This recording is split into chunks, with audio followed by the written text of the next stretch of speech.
Chapter 26. Description of the Seven Tirthas. Om Shri Ganeshaya Namaha.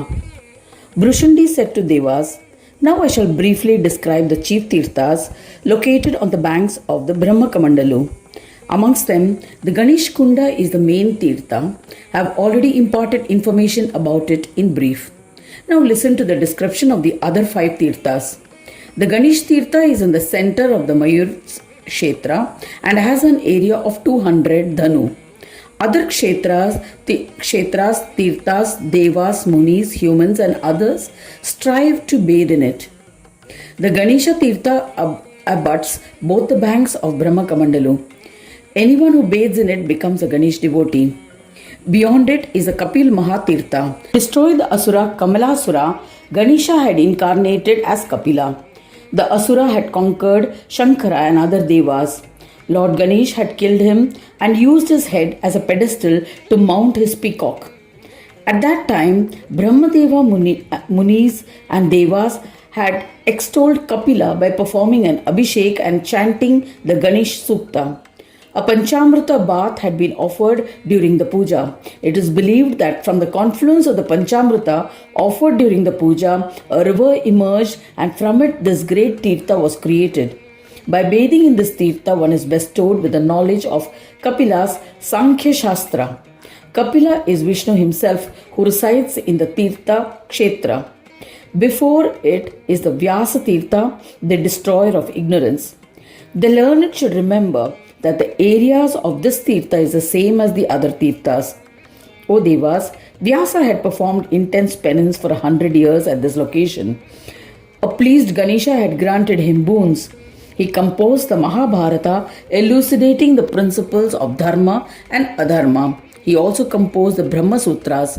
Both these texts explain some concepts of Dharma and Adharma. By bathing in its waters, the dull-wittedness of Vyasa diminished and he attained the wisdom to comprehend the difference between Dharma and Adharma. O Devas, to the east of Ganesh Kunda is the Bhima Kunda, which is created by Bhimesha. Bhimesha performed austerities and destroyed Bhimasura due to boons bestowed by Ganesha at this location. This is an important Tirtha. By bathing in this Tirtha, one is blessed with instant prosperity. The area of this kshetra is the same as the earlier kshetras. One summer, this river dried up. The sons of Pandu Bhima had come here to perform a kshetra yatra. He dug further into the kshetra with his mace and struck water. He collected the water and bathed in it with devotion. He was blessed with prosperity in the form of unparalleled prowess. He used this prowess to kill all the sons of Dhritarashtra.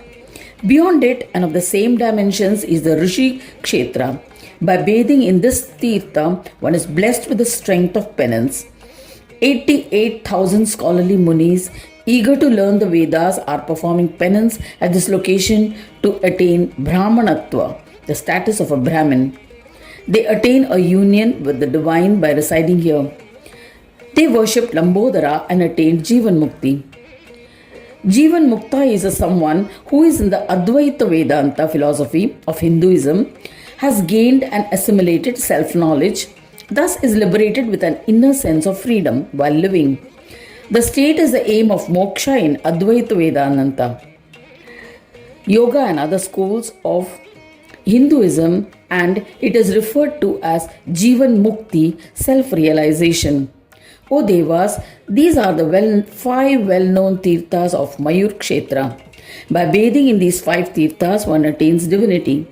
One should first bathe in Ganesh Tirtha, then Bhima Tirtha, Rishi Tirtha, Vyasa Tirtha, Kapila Tirtha, and once again in Ganesh Tirtha sequentially. To the east of Ganesh Tirtha and beyond it, and having an area of 6,300 dhanu, is another sin-destroying Papagna Tirtha. On the banks of the Tirtha, on its southern side, resides Shakti and Shiva, who bestow prosperity. On its northern side and beyond the Ganesh Kshetra resides Keshava along with Rama, who is a promoter of all dharmas. O Devas, besides the five Kshetras, this sixth Tirtha is famous for destroying all sins and eliminating all sorrows. To the west of Ganesh Tirtha and beyond it is the Sarva Punya Prada Tirtha, Punya Devi Tirtha, which is known to bestow all that is auspicious. On the northern banks of this Kshetra resides Surya and Sanjana, and on its southern banks reside the primordial couple Prakriti and Purusha. One is blessed with merits by bathing in this Tirtha. All auspicious desires are fulfilled. There is no doubt about it. The seventh main Tirtha is to the east and has an area of 4 times that of the main Tirtha. By bathing in all the 7 Tirthas, one is blessed with auspiciousness. The order of bathing in the Tirthas is as follows: Ganesh Tirtha, Bhima Tirtha, Rishi Tirtha, then Papagna Tirtha, then Punya Devi Tirtha, Kapila Tirtha, and finally again in Ganesh Tirtha.